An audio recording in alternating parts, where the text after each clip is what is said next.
Hi everybody, this is Alchemist 2, and I'm back again with another book review. Yesterday I tried recording my review for The God Delusion by one of my favorite people, Richard Dawkins, and sadly there was no audio involved, and to the person who alerted me of that, thank you. Kudos. I appreciate your information, and now I think I can make a proper review. As far as books are concerned, I absolutely adored it, and I thought that it was extremely enlightening and inspiring, as well as eye-opening as concerning fundamentalism, which I don't consider myself any part of, nor do I want anything to do with it, because it just gives people like me a bad name. And I sort of cringe at labeling myself as a Protestant. I just am not really certain whether that gives me such a good image in the minds of the people that I interact with. Those people who don't know me, those who do know me, they know the type of person I am and realize that I'm open enough even to consider a book such as this that indicates that God doesn't exist, which I doubt. I have issue with that, and I don't see anything wrong in what Richard Dawkins says, honestly.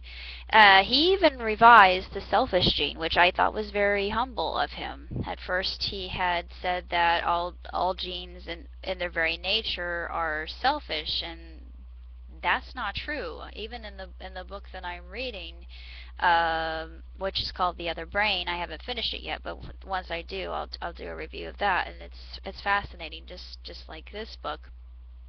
But it speaks of how the glia, which take up more space than any other substance in the mind, they fight off infection. Plus, unfortunately, they can be the cause of degenerative diseases such as Alzheimer's and arterial leukocytic sclerosis, which is actually Lou Gehrig's disease. It's really disgusting and terrible, and can kill you before you're 35, I think. It has a very limited life expectancy. But the key to understanding the glia itself is knowing that it can be a helper and a destroyer all at one time. It's very unusual, and that's what I found about the whole idea of religion itself, which Dawkins speaks of very candidly. And he speaks of other things rather tongue-in-cheek, which I enjoyed and found very amusing. I think Richard and I would get along very well, despite the fact that I disagree with his assertion that there is no God. I think, and this is my way of understanding how the universe works. So I think my understanding is very finite and limited by the fact that I am a mortal human being that cannot grasp the concept of eternity. Uh,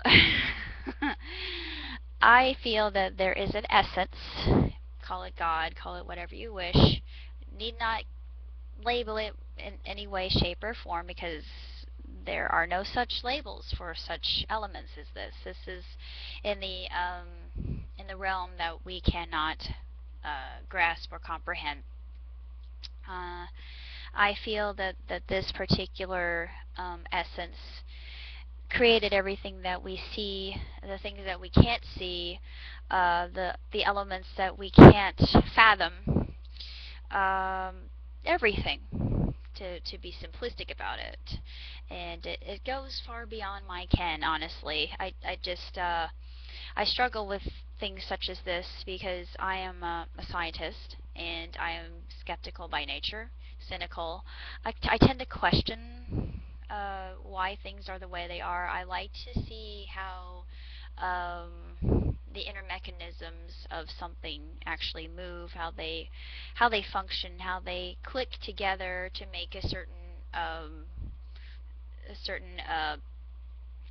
part move, or whichever thing it may be. And this is the same thing with Mr. Dawkins, and I should say Dr. Dawkins, not Mr. Dawkins. I just feel that he is a genius. He is a man who has been studying anthropology for ages. And it's funny that he actually talks about the word anthropology itself. He said it couldn't be called andropology because anthropology is the study of males and the male reproductive system. Same thing with gynecology. Um, those are just branches of medical science that are separate from anthropology, which covers a vast area of all humankind.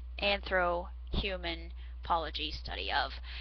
Uh, I had never thought of it that I had known, but it never really occurred to me why that was so intriguing and fascinating to me. But it just all of a sudden uh, all the neurons and synapses in my brain just lit up, and I thought, aha, now I understand, and it's makes it all the more intriguing. I agree with his statements on dogma as well as religion itself. I just think it's too limiting. I don't think that you have to be religious to be good. You can be an atheist and be good as well. I mean, it doesn't matter. I think it's all a part of how you're raised, honestly. And this goes back to the slippery slope argument of nature versus nurture, which scientists have been debating since humans were able to reason. Um, there are many cases that have proven this. Um, and I'd like to say that I'm a product of my environment as well.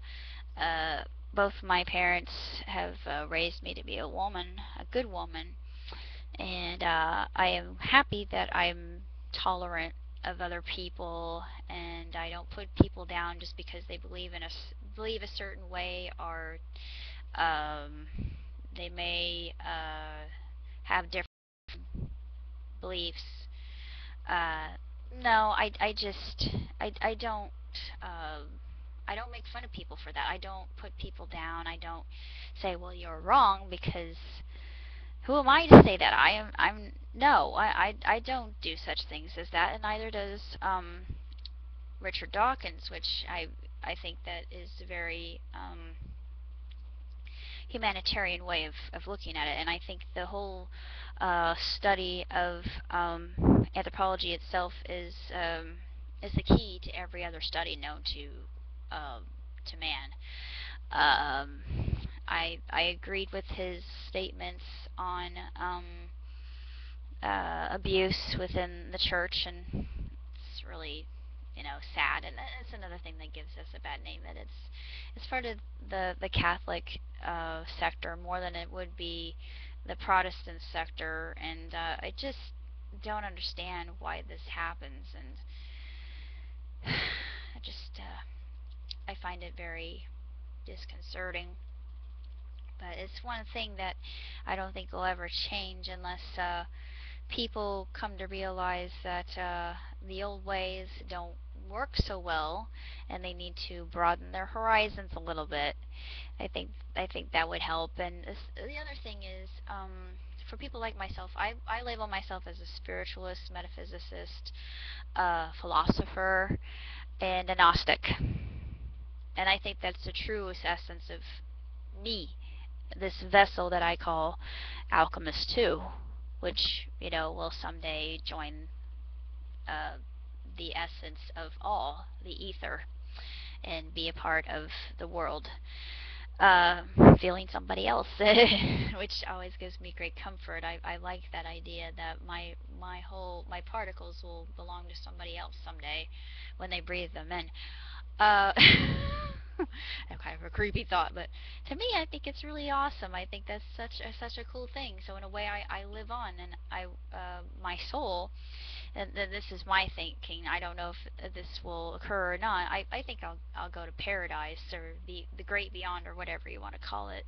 Atheists don't believe that. Atheists just think that they return to the earth, and I don't see anything wrong with that. I actually find comfort in that because in essence they are returning to what they came forth from, and they're part of they're part of the world, and it's really a beautiful thing. There's nothing wrong with that. You don't criticize somebody for thinking that way and then saying, well, you're incorrect. That's dumb. No, that's just a very limited way of thinking. And Dr. Dawkins points this out, especially with the hate mail that he receives. God love him. But he just he responds in a very clear way to those people, and it's just people like that just make me want to do this. Ugh. I don't know where they get that from, but the book itself is very enlightening. It's inspiring, and plus it gives a new model that I think may work a little bit better. If you don't want to be a person who is religious, for lack of a better word, you don't have to be. You can do whatever you like. You are in control of your destiny. Just like the poem Invictus says, I am captain of my ship. I am the captain of my soul. Which is absolutely true. No other factors in this world, except for you, determine what course that you're going to go down, whichever that may be. Once you've found your niche, you can go forward with that and make a good living from it. And when you're gone, um, you go wherever. I'm not sure where that would be, honestly. I think it's heaven, but I have no proof of that. This is just something that I go on by faith, and Dr. Dawkins would probably say that would be a fallacy in my belief, but that's okay. I mean, I don't think that there's anything wrong in him thinking this way, because I have the best of both worlds. I don't think they're separate from each other. I think that theoretical physicists are the closest thing to alchemists that we have in this day and age. Chemists too, because basically chemistry is the re-imaging of alchemy. But the book was very eye-opening to me, and I found it very endearing as well as challenging. And I didn't find it I didn't find it